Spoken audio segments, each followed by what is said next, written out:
A mí el todoterreno me llama por la conducción, por la técnica que tienes y la destreza muchas veces en sitios y en rutas que haces, cortafuegos y zonas complicadas. Ahí es donde se ve muchas veces las manos de la gente, porque ahí la gente se piensa que igual todo es coche, por llevar un cochazo que tenga bloqueos, potencia y todo, y después viene otro con otro más pequeñito y pasa por donde tú no pasaste y te quedas con una cara. Y entonces me gusta por eso, por la destreza que hay que tener, por la habilidad y la adrenalina que te da.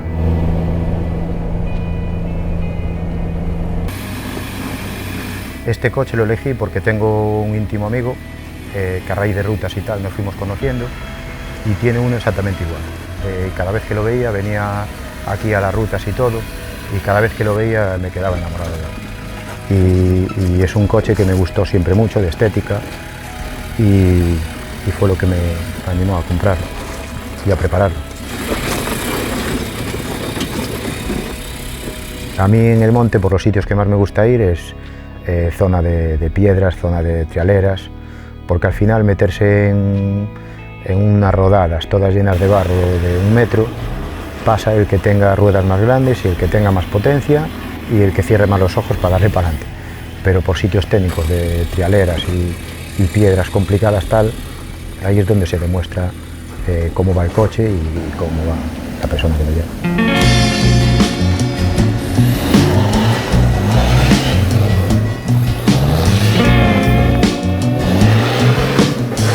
Pues lo primero que se aprende es a base de fuerza en mecánica, un poco, porque empiezas sin saber nada y cada vez vas yendo por sitios más complicados, tal, y los coches empiezan a romper y como no puedes estar seguido en el taller, pues empiezas a desmontar, empiezas a aventurarte y empiezas a aprender un poquito cómo va todo y al final pues ya te vas poniendo al día para poder hacer tú la reparación siempre, cada vez que se te estropea.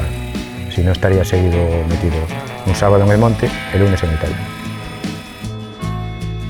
Eché 1 año y medio haciendo todo yo, piezas, porque no es nada comprado de que puedas un kit de adaptación ni nada, fue todo hecho en casa, piezas todas a base de torno, de la prensa, de radial, cortar y soldar, y todo hecho en casa, desde los ejes que son de otro coche, cambio que es de otro coche, tirantes, amortiguación, bueno, infinidad de cosas, de motor y de todo también.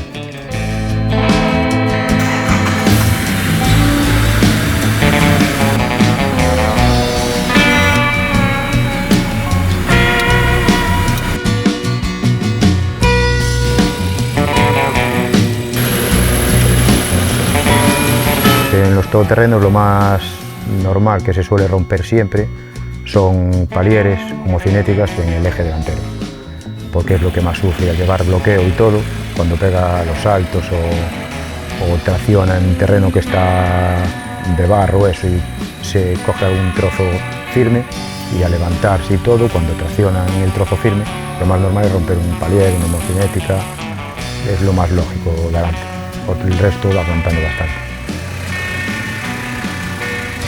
Los coches después unos pueden llevar bloqueo atrás adelante, otros no llevan, otros llevan autoblocante atrás solo. Yo para mí en mi elección, en el mío, me decanté por poner bloqueo atrás y bloqueo adelante. Y consiste en que al poner los bloqueos hace que las ruedas giren solidarias siempre. Entonces van las 4 funcionando seguidas.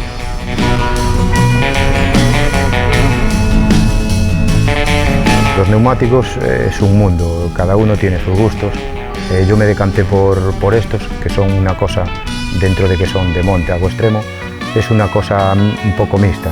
¿Por qué? Porque yo quiero también el coche para desplazarme por ahí, poder ir por carretera sin que me vayan saltando los dientes y que sea un coche inllevable. Entonces, después tapa gustos.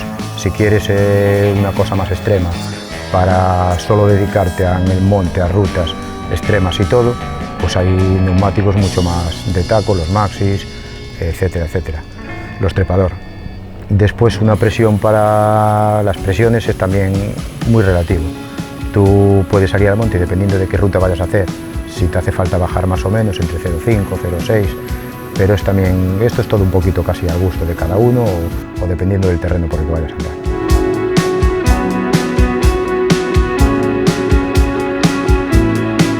En Galicia la verdad que somos muy afortunados por el clima que tenemos y por las normativas y por la accesibilidad que hay un poco a la hora de andar por ahí por el monte. Pero somos muy afortunados porque tienes un montón de meses del año en el que puedes disfrutar de salir al monte y andar por ahí, encontrar zonas húmedas, barrizales y de todo, cosa que en otros sitios como Madrid, Barcelona o tal es inviable. Igual del mes podrás andar 2 o 3, pero no le puedes sacar el partido en todo terreno como lo sacas aquí.